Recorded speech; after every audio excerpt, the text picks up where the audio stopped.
Welcome. We're here today with Mark Tapson, and he has a Substack called Culture Warrior.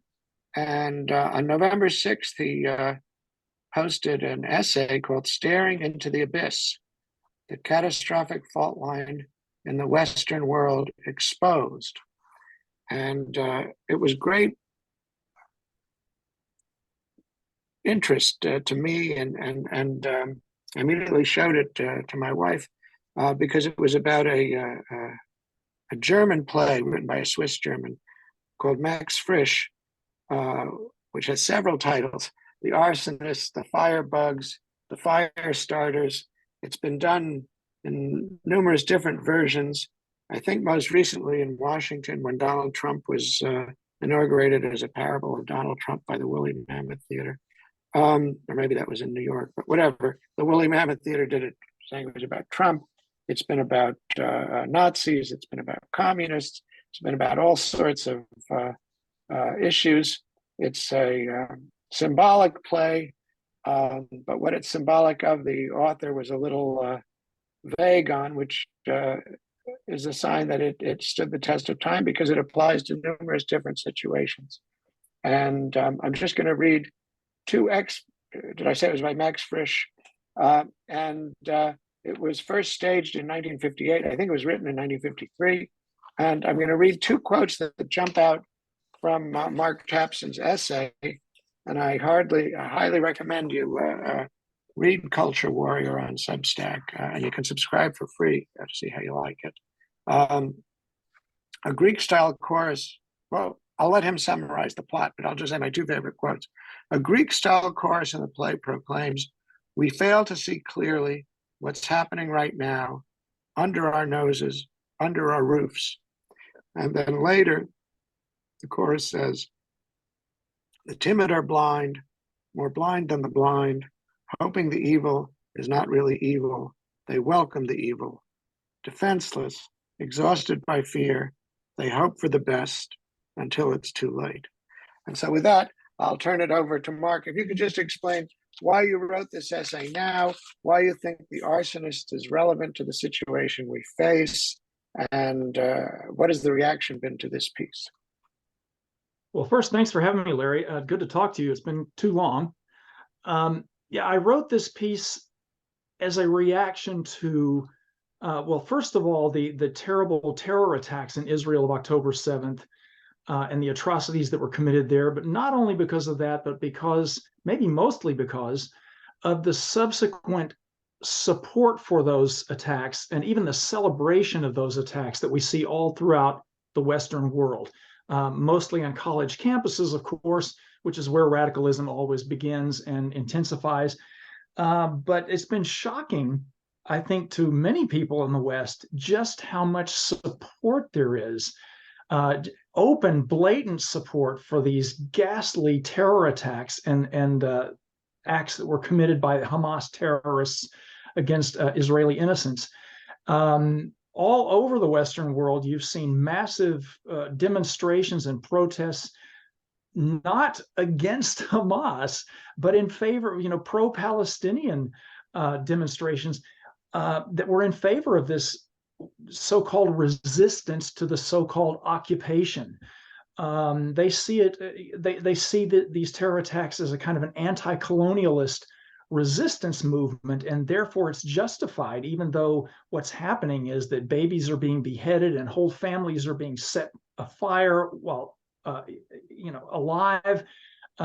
It's just horrible, and to think that there's so much support for it in the Western world for these acts is really, I think, shocking, even to those of us who knew that sentiment was there and who knew that radicalism was there and who've been warning about it for years and years. It's still shocking to see the vast numbers of people, like 100,000 people in London, 100,000 people marching in the streets in support of the Palestinians and the attacks on Israel. Thousands upon thousands in New York City and in Sydney, Australia, and Paris, France, elsewhere. It's been very disturbing to see how many people think that the kinds of atrocities that were committed on October 7th are justified as part of the anti-colonialist movement. Although at heart, it's not really anti-colonialist. At heart, it's anti-Semitic. It's at heart, it's Jew hatred. But yes, you look like you. Yeah, I just want to say you were shocked, but didn't we just go through something similar with Black Lives Matter and Antifa burning, what was it, over 300 cities down, Mhm. looting, killing people, robbing, beating, and that was cheered on by every Yes. major corporation, every university, school, all the mainline churches, the Mhm. mainline synagogues, and the Democratic Party, the news media, and nobody in a position of authority objected. And my understanding is 600 Jewish organizations endorsed Black Lives Matter, even Yes. though it was on their website until they took it down that they endorsed, I guess, the struggle of the Palestinian people. They didn't say Hamas, but you Mhm. could understand they were working for Hamas because of the global alliance between the global left and the Ummah, or Mhm. Islamic fundamentalist movement. So why are people surprised that such a violent thing has been validated, that it would not grow and increase? Yeah, I mean, we've certainly known that that element was there and that that sentiment was there. That radical, as I mentioned, that radical undercurrent was there in the culture, and that had a lot of cultural and political power. You said yourself, that no major political figures objected to it. The culture seemed to embrace it, and that's because these radicals, this unholy alliance, as David Horowitz calls it, of the radical left and Islamic fundamentalism. We've known that that's been there and that it's been infiltrating and growing throughout the Western world for many years. Lots of us have been warning about that. But I think what took it to the next level in terms of shock and surprise was the grotesqueness of the atrocities committed on October 7th, and that so many people would embrace that and celebrate it. The Black Lives Matter, for example, put out some social media memes that were glorifying the paragliders, the Hamas paragliders who sailed into this music festival to wipe out a couple of hundred kids. I mean, that seemed to take it to a whole new level of horror and just flat out evil, which is why I called my article "Staring into the Abyss," because what we're looking at here is not just a social justice revolution or political revolution. It's exposed itself as evil. It's opened up it's this kind of gaping maw for us to stare into and see the blackness at the heart of this revolution. And that's the abyss I'm talking about, is staring evil in the face. um, the Russian dissident Solzhenitsyn has said, and very rightfully so, that the line between good and evil cuts straight through every human heart, which is a brilliant insight. But most of us never cross that line. Most of us, we've all done bad things, I guess, some of us worse than others, some of us very bad things. But evil is that next step, it's that extra level beyond.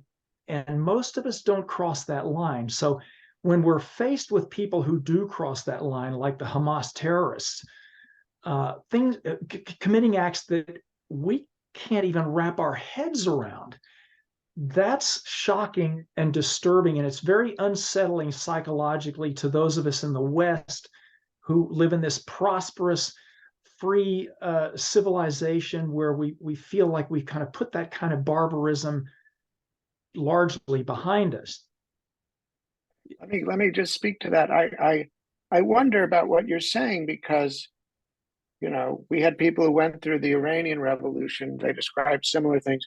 I remember Dinesh D'Souza said when Obama was elected, he's a Mau Mauing Kenyan. Well, during the Mau Mau rebellion, people were butchered, set on fire, etc. In South Africa, which was supposed to be peaceful, you had the famous necklacing where burning tires were put on people; they were burned to death.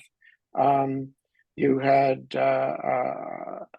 even in our own lifetime, David Horowitz certainly remembers the Black Panthers, the Weathermen, La Raza Unida Party, the American Indian Movement.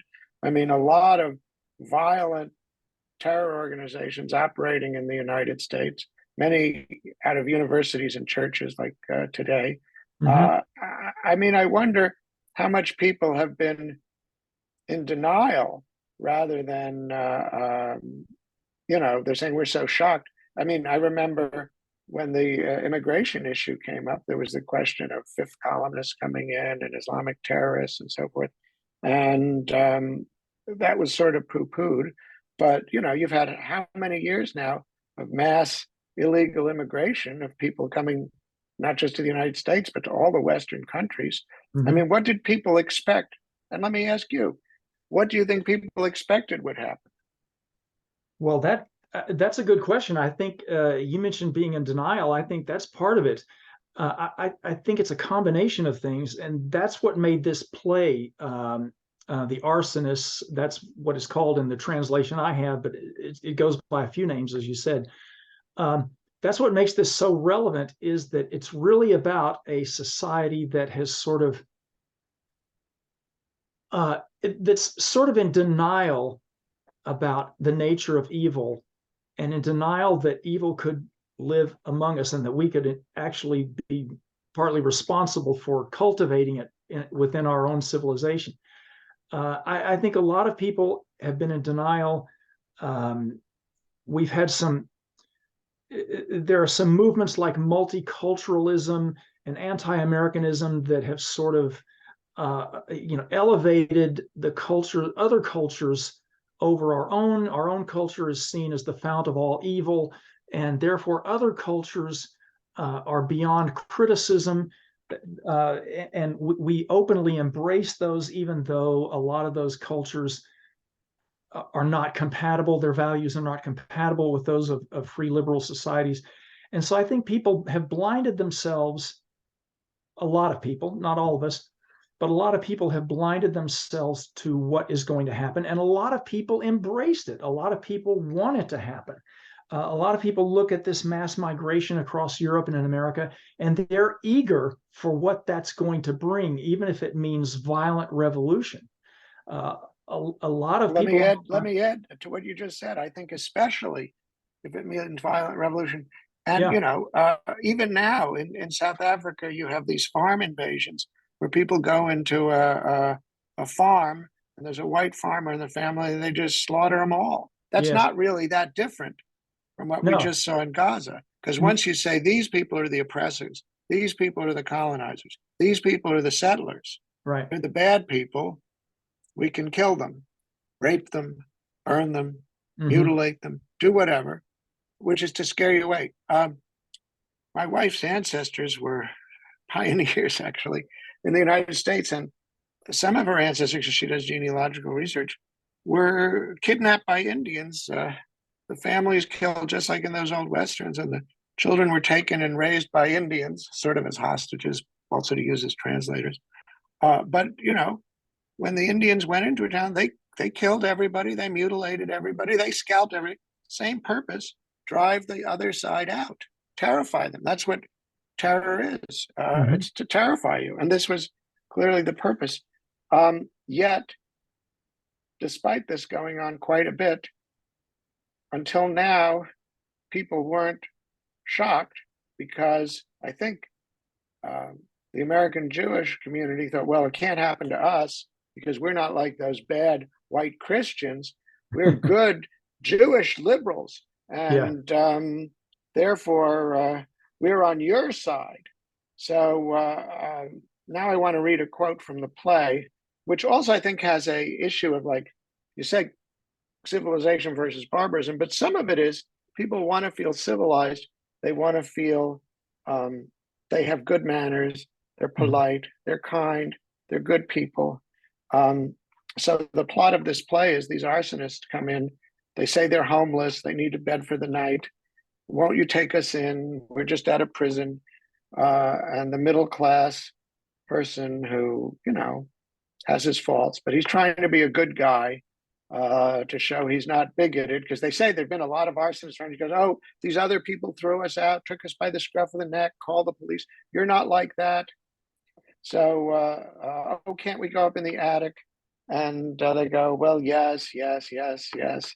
Even though earlier he's saying something must be done about the arsonist, when the arsonist really shows up, playing on his kindliness, playing actually on his desire to be good, which the man can't shake. He lets them into his home, and he moves them into the attic, where they, of course, proceed to, spoiler alert, put up barrels of gasoline and eventually set a fire and burn the whole place down. One of the lines, there's a chorus, it's like a Greek play. Another line, the chorus says, because the man can't give up his bourgeois politeness, really, and his hospitality to strangers, which is a virtue. I mean, it's in Abraham. God makes it a commandment. Be hospitable to strangers. But, so there's a line, sometimes you don't want to be. And it reminded me, by the way, of Gaza. These were the leftist Israelis who had the socialist kibbutzim along the border in Gaza, who were pro-Palestinian, who were taking the Palestinians to hospitals, who were hiring them to work on their kibbutz, who were trying to be nice. They were having a rock music festival on a Jewish high holiday, show they were secular. So I'm sure they thought that they would be earning brownie points with the Hamas terrorists. But the point is, the Hamas terrorists didn't care. The chorus said, if you're more scared of change than disaster, disaster is what it has to be. So that struck me as something also happening in Israel, that it's a disaster because the people couldn't change their mentality and go, these people really are serious. They really are enemies. And this is it took killing 1,300 people, more maybe. I mean, unbelievable. And I wonder to what extent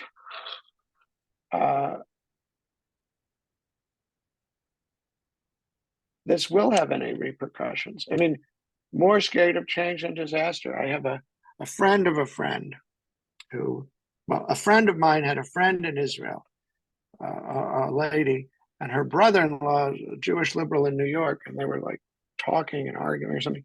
And apparently, this is all third hand, but it's believable to me. He said, I would rather commit suicide than change my beliefs. When she was saying, this is a rough neighborhood, you have to be tough, they're out to get you. And he was a big liberal Jewish guy in here. And that line, I would rather commit suicide than change my beliefs, echoed, if you're more scared of change than disaster, disaster what it has to be. Look, I read Front Page. How many dozens or hundreds of articles by Robert Spencer and Daniel Greenfield and others about jihad and the jihadis and what they plan and what they do have there been? How many articles by David Horowitz about the Black Book of Communism, the millions killed, their plans and what they do? I mean, Cambodia wasn't that long ago, for example. How can anybody be surprised that they will stop at nothing? And yet, I think this line, if you're more scared of change than disaster, disaster is what it has to be, is very perceptive, because I don't know that even this is going to change the minds of say, many Jewish liberals.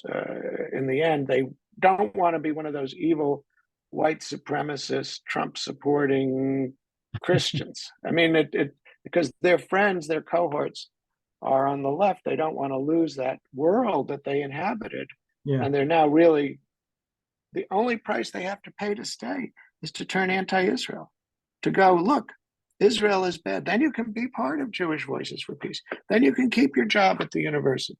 All you have to do is denounce your co-religionists, your brothers, your relations, your friends, your relatives. Join us, just like under Stalin. denounce them, and you're okay with us. I mean, are you really optimistic? Or do you think that the larger American world is more shocked and there'll be a shift in American politics? Well, I try to stay optimistic, even in the face of a lot of good reason to be pessimistic. Uh, I mean, it's disturbing to me that, as you said, we at the Freedom Center and elsewhere, many other outlets have written countless articles warning people about the radical left and warning people about fundamentalist Islam and how they're telling us who they are. They're showing us what they want to do to us. You've got to pay attention. And still, the world wants to be in denial about that. I mean, how many times have we seen attacks by jihadists, even in the United States? And the authorities, the knee-jerk response from the authorities is, gee, if only we knew what his motive was. You know. Well, it's And more than that. It's like even after 9/11, President Bush came out and said Islam means peace. After Islam means, 9/11, yes, after the Pulse nightclub massacre, which was a jihadi, Hillary Clinton went, and I believe at the convention, campaigned with the parents of the killer. Now, in a normal society, wouldn't you be ashamed? Even if you had nothing to do with it and didn't know anything about it, wouldn't you be ashamed to show your face if your child was a mass murderer, much less campaign? yeah. And so what we have is actually a normalization of terrorism as a legitimate action by whether Republicans or Democrats. Well, the left certainly sees terrorist actions as legitimate as long as the terrorists are, on the left or Islamic or from some other, from some anti-American culture. Because that's all justified because America is the fount of all evil, and America, other cultures can do no wrong. It doesn't matter that, in the past, American Indians were just as terroristic and violent as you could imagine. That's all whitewashed. And so many college students now, can't believe that that Indians were ever anything, American Indians, Native Americans were anything other than peace-loving and environmentally friendly until the white man came along. So the left is completely brainwashed. They live in this suicidal bubble that is a denial of reality because they have this utopian worldview, and their intent is to transform reality. Their intent is to burn down the present reality and to build utopia on the ashes of the old world. So they're happy to see things burn. They loved watching the Black Lives Matter riots and all the rest. Do you remember you look old enough, the 1960s chant, "Burn, baby, burn"? I certainly remember that, Conservatives tend to feel like, well, human beings are fallen, we're imperfect, we're never going to be able to create a utopia, and any kind of attempt to engineer utopia just leads to mass misery. I mean, you can see it over and over again. Every time communism is tried somewhere or some other utopian social engineering, you very quickly have to resort to coercing people. You can't, that's how utopia works, is you have to coerce people to behave the way you want them to. And it's just disaster. The left doesn't believe that at all. The left believes human nature can just be jettisoned and that we can perfect ourselves. We just haven't done it the right way before. We just need to do it the right way this time. Like communism, they haven't done it properly before. This time we'll get it right, and we'll all live in heaven on earth. The caliphate, for that matter. Yes, and the caliphate. Yeah. From the Islamic perspective, it's the caliphate, the worldwide ummah. The worldwide community of Islam. I think it's interesting you mentioned kids being brainwashed. You mentioned something about academia, because, for instance, this horrible tragedy in Los Angeles where this Jewish pro-Israel demonstrator was hit in the head with a megaphone and killed. Mm-hmm. According to what I read on Twitter, the alleged perpetrator was a professor at a college in Moore Park. And that wouldn't surprise me if it were true, because Yeah. so many of the leftists have been associated with colleges and universities. I mean, Bill Ayers was a professor. Bernadine Dorn was a professor. Angela Davis was a professor. So there's no shortage of professors who espouse violence, which is sort of strange for an academic institution. But there's a line in the chorus of the Arsonists or the fire starters or the firebugs. Tossing off her academic prose, she'll write an essay explaining arson so that you feel it's all your fault, make you feel guilty while you are burning, because you don't get what she's on about. You might see petrol, you might smell petrol, but she'll explain that's just an idea. And while the world burns, she'll analyze it, though the flames are licking her own face. Well, that's one of the brilliant quotes from this play, and you can see that happening in a couple of ways. I could think of a couple of examples. First of all, I've already kind of mentioned this justification of the October 7th terror attacks, where academics will say, well, it's justified because it's resistance to colonialism. And so anything we do to tear down the colonialist oppressors is justified. And another example is Antifa. These guys are anarchic thugs who they attend rallies and rioting and everything else, looking to do violence. They're there to be the shock troops of the radical left. And you have people like, was it Biden? I think it was Biden himself, President Biden himself, who said, "Oh, Antifa is just an idea." Like it's literally the line. She will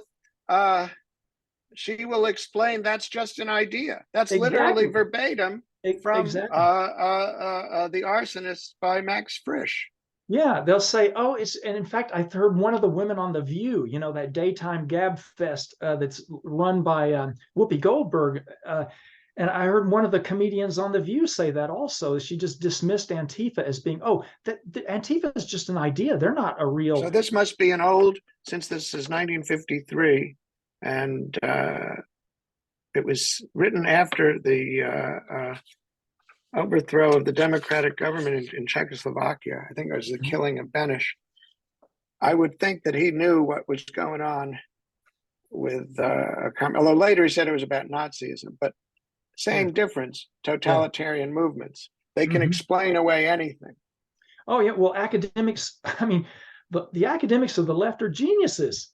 The way they're capable of manipulating the language and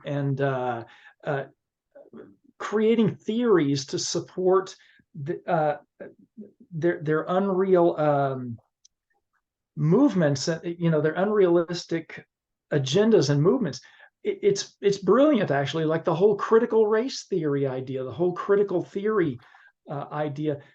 It's very clever, but it's false. It's not that clever, because they basically don't allow anyone to critique it or respond. You can't get a faculty job if you oppose it or have some questions about it. You can't get platformed if you're going to argue with them. So it's nice to seem brilliant. It's easy to seem brilliant when you have nobody arguing against you. Right, but if you're teaching this to students, who don't really, they're not often that capable of questioning things. It's ingenious unless it's being challenged. But on the face of it, it seems clever. But they're totalitarians at heart, so you're not allowed to criticize it, as you just pointed out. You're canceled. You're drummed out of, or not even let into, academia or other arenas if you don't toe the woke line. But they're very clever at manipulating the language and promoting that language getting that language into the popular culture. so It's that not we that can, hard to do if you control all the media. yes. Like one of the people I watch is Caroline Glick, and I don't know if Hmm. this one was on Front Page or somewhere else, but she did a broadcast about this Palestinian terrorist from the West Bank, uh, Judea and Samaria, um, named Tamimi, who was a young blonde girl. Oh yeah. And apparently, I had no idea. I didn't follow this, but she had been on the cover of Vogue. She'd been promoted in all these fashion magazines because she was good looking, like Angela Davis was good looking. And she was sort of a poster girl, like Che Guevara for Palestinian terrorism, Hmm. and a darling of the left. And, in a recent interview, before she was arrested, I think a few days ago by the Israeli police. But she had given some interview, I don't know where it was, TikTok or something. She said, warning to the Jews, we will drink your blood. Very Yeah. friendly thing to say. But these are the type of people they promote. And Hmm. I would even go farther with this whole gangster rap phenomenon was going on for decades, Hmm. where the first gentleman was, I believe, a lawyer for gangster rappers. Many of those people, as David knows, he has family in the music business. And he was in the Black Panthers Yeah. de facto. Um, they're families of Black Panthers. Well, what were the Black Panthers? A communist front group. So basically, this whole music scene promotes a worldview to promote communist revolution by the oppressed in the United States. And it's like billions are spent on it.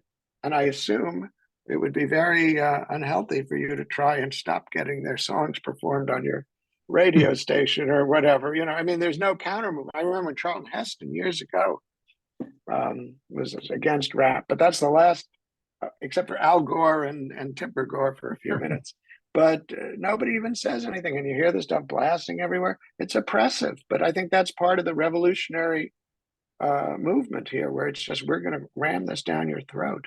So I think actually, I mean, I hope people are upset about it, but this has been going on for a very long time, and and Yes. and it's not, you know.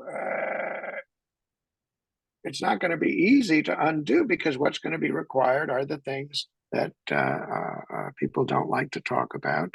But it includes, firing lots of people, uh, mass deportations of illegal immigrants, Hmm. closing down terrorist supporting organizations, uh, you know, shutting down media outlets, transferring media licenses from networks that host shows like The View or put on that kind of stuff to other people, which the RKO general case is a precedent. You could do it if you wanted to, but very draconian steps. And I don't know that anyone's prepared to do what's necessary to actually stop it because it's very far advanced. It's like cancer. If you treat Hmm. it early, it's not so bad, but later, you have to cut off a leg or something. Yeah. It's a terrible situation. Let me read another quote and have you react because this when you wrote about this on your Substack, and I do want to hold this up. I mean, because I don't know how to do screen share, but it's called "Staring into the Abyss," and it's from Culture Warrior. Um, this play at the conclusion, the chorus chants. I mean, they describe this whole horrible situation, and of course, these friendly middle class people who have their faults uh, have taken in these homeless who turn out to be the arsonists who are burning everything down, and then boom, everything gets burned down and everyone gets killed. And the chorus at the end says, "If we were forced to find a truth in this chaotic roundabout, don't wait for the fire to start before you start to think that you should put it out. Some folk will tell you that it's fate. Some claim they predicted this. It doesn't matter which is true. By the time fire takes hold, the fire is all that there is." Yes. So, would you say now the moral to take from this play is the world is on fire? And in fact, Amy Chua wrote a book. She was a law professor at Yale, liberal law professor. Years ago, I tried to get in touch with her. Couldn't. She got into some trouble at Yale. She wrote about tiger moms, but she wrote a book called World on Fire. Her prediction was globalism and the globalist policies of the end of history people would set the world on fire. Would you be willing to say, based on this play and what you've just said about what we've seen, that the world is now on fire? Yes, I think it is on fire. And to echo something you said a little while ago, it's going to be an uphill battle, because this has been going on for more than half a century, this takeover of the culture and transformation of our culture to reflect leftist values and the leftist worldview. Because once you own the culture, it's going to take an enormous counter-revolution, I guess you would call it, to go against the tide, to swim against the tide, and then to turn the tide or turn that ocean liner of the culture around again. And that's what we've got to do. I mean, to remain optimistic at all, we've got to say, well, okay, the world is on fire, but we either just allow it to turn us all to ash, or we try to put it out. And putting it out is going to be take no small effort. I think you're right that there are very few people on the right who recognize the actions that we're going to need to take.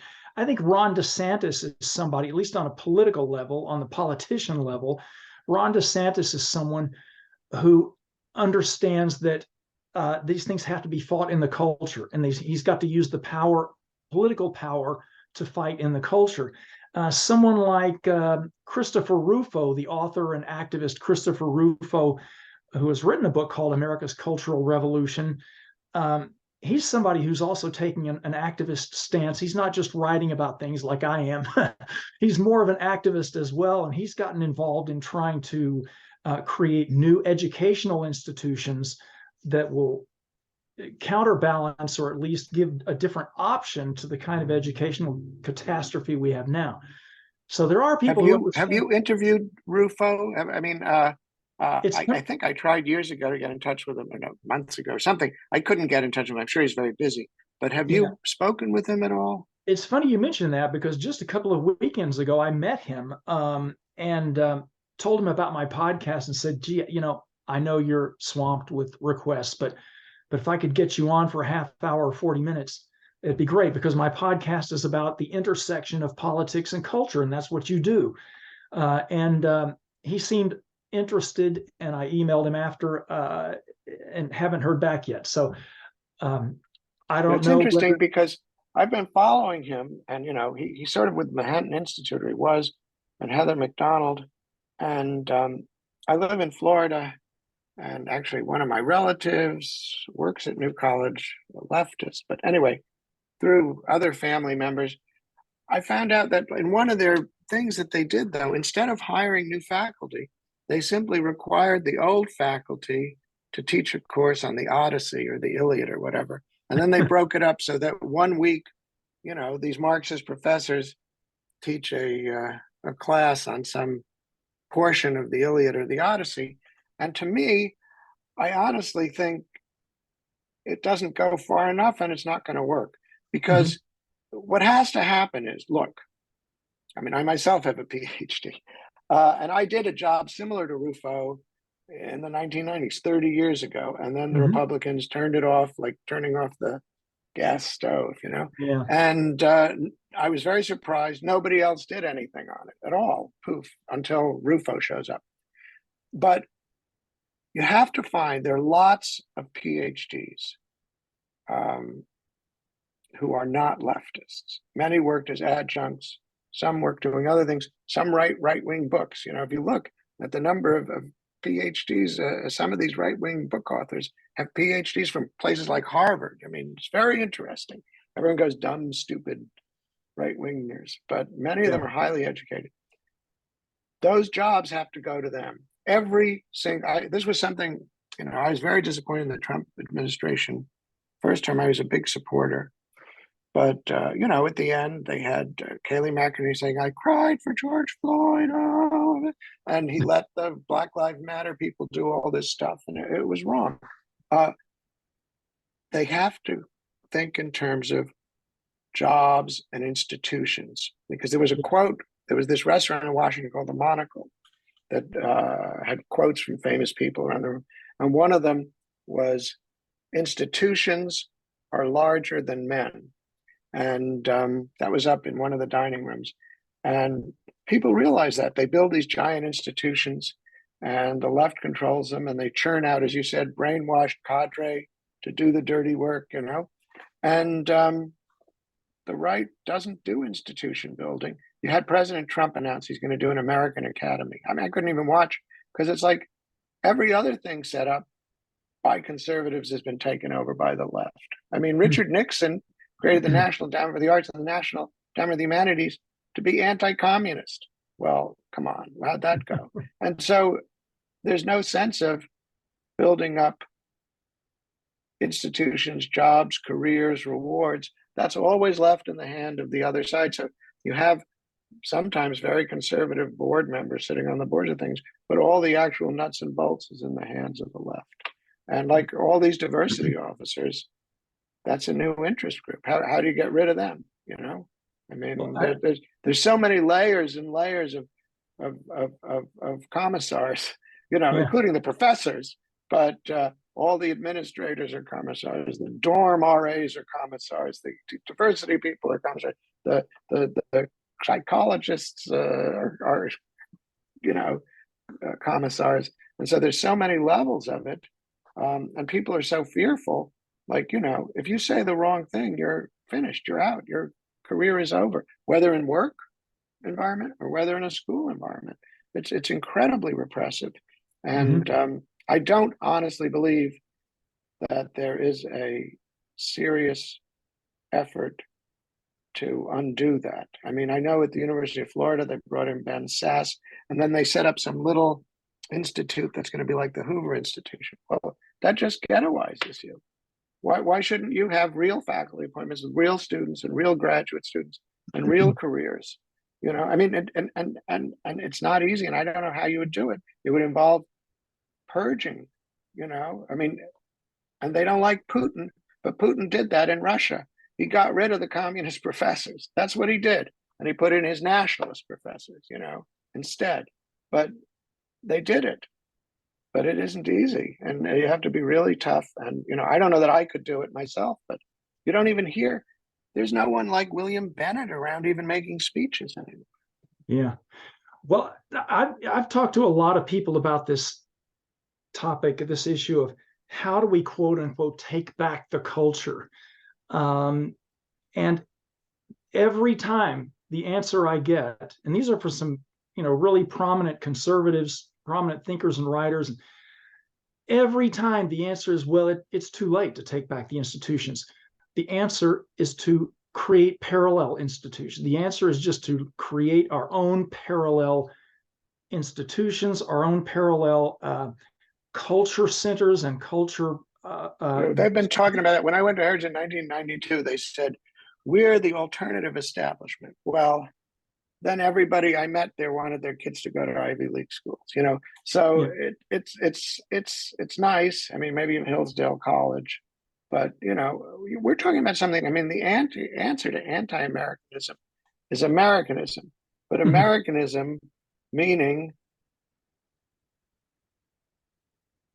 American institutions as developed through the U.S. Constitution and our history. Unfortunately, it's the opposite now.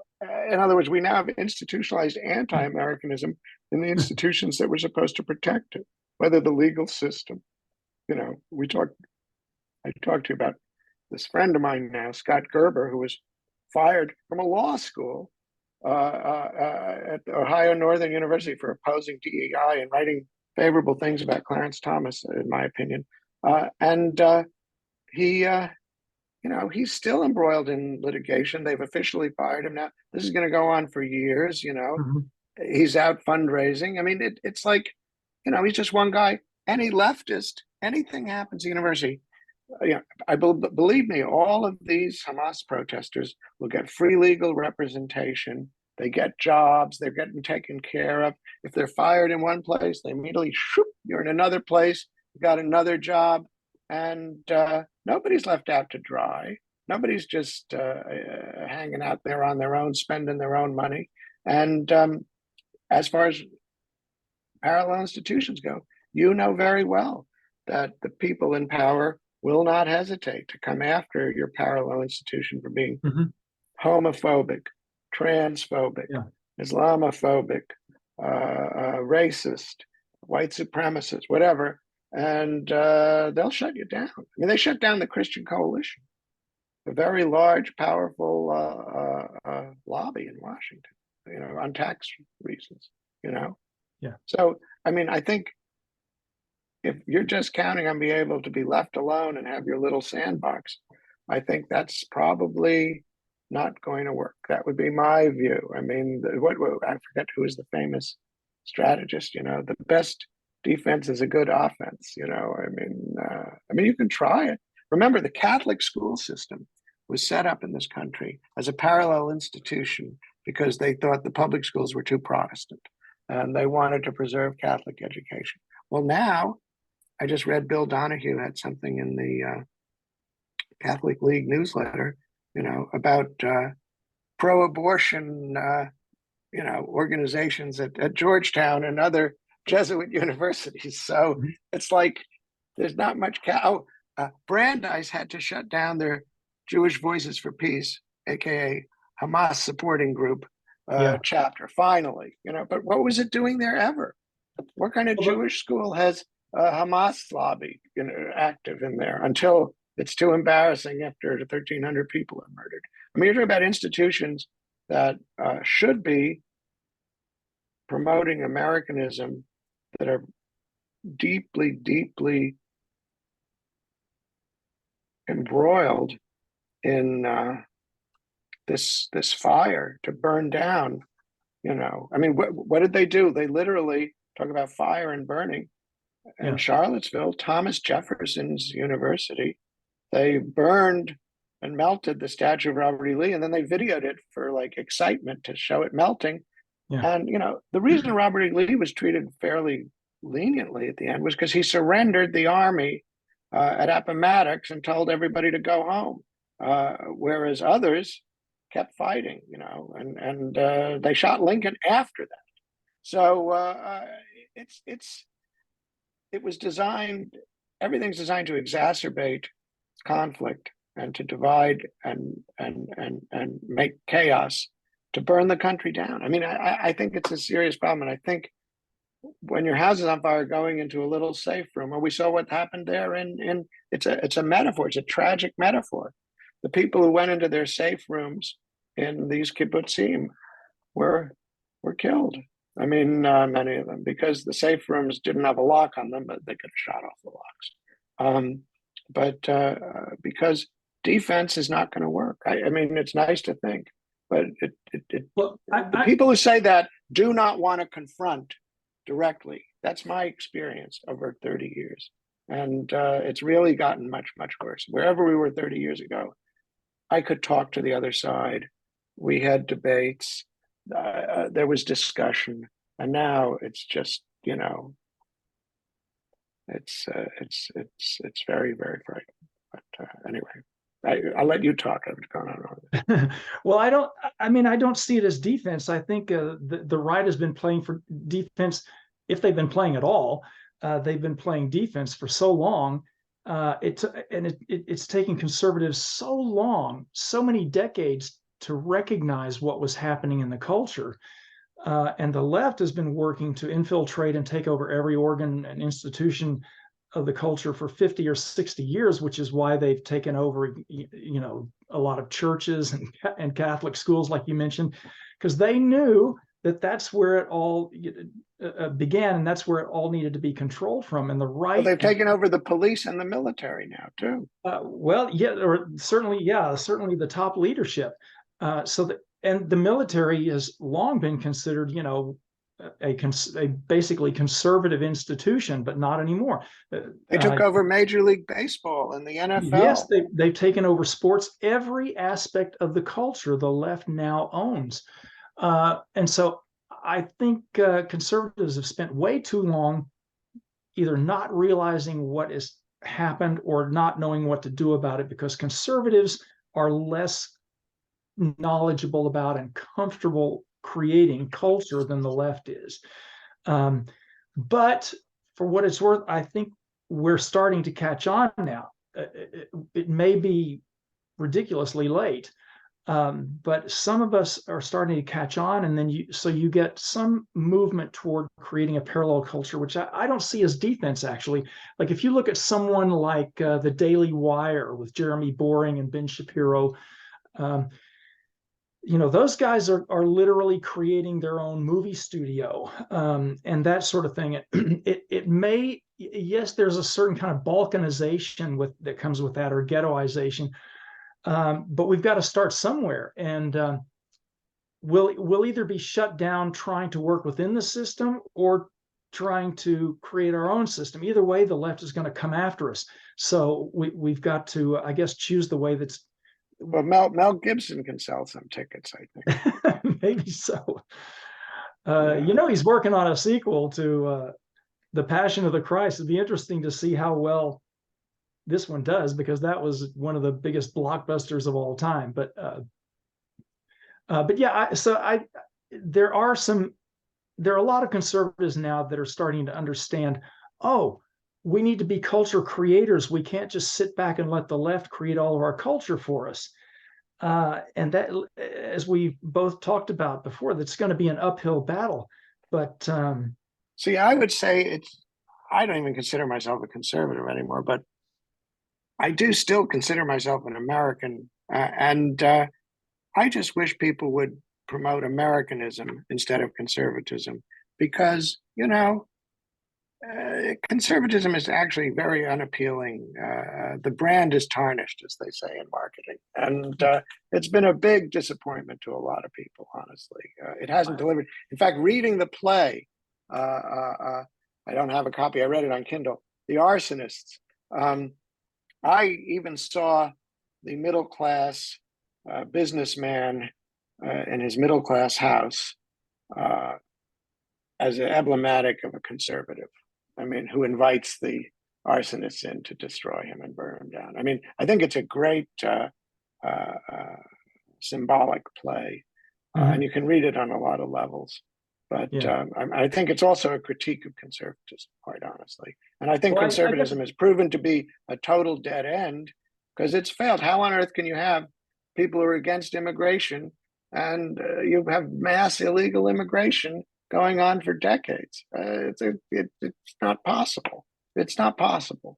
Well, I guess it depends on how you define conservatism. I certainly think the Republican Party is a giant disappointment. In fact, I left that party. I'm so disappointed with them. But in terms of conservative values, I think those are American values, or at least there's overlap. So I think it's certainly more Americanism than the left's values are, than the collectivist. Well, their values are anti-Americanism explicitly, anti-Israelism and stuff. They're not anti-nationalist, because they're good nationalists and bad. Palestinian nationalists are good, Israeli nationalists are bad, so nationalism isn't the issue. Right. But it's anyway, we can't sell it all here. I just want to say how much I enjoyed reading your Substack, and I want everybody to go to it. It's Staring into the Abyss is the article. Culture Warrior is Mark Tapson's Substack. And in addition, you also write for Front Page and are involved with David Horowitz's Freedom Center. Yes. Can you say what your title is there? Or? Yeah, technically, I wear a number of hats there, but technically my title is that I'm the Shillman Fellow on Popular Culture. Shillman is the Shillman Fellow is, for journalists there at the Freedom Center, a handful of us. And my focus— he's a good guy for funding this kind of thing. Yes, and my focus is culture.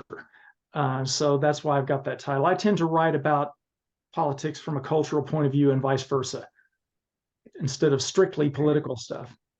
Well, I hope you can figure out some solutions to the problems that we Me face, and too. some fire suppression mechanisms, you know, Yeah, me that too. might work, because it's really some days I have difficulty getting out of bed, but I really appreciate you talking to me also, and Well, my uh, pleasure. I hope we can do it again sometime. And I will stop the recording now.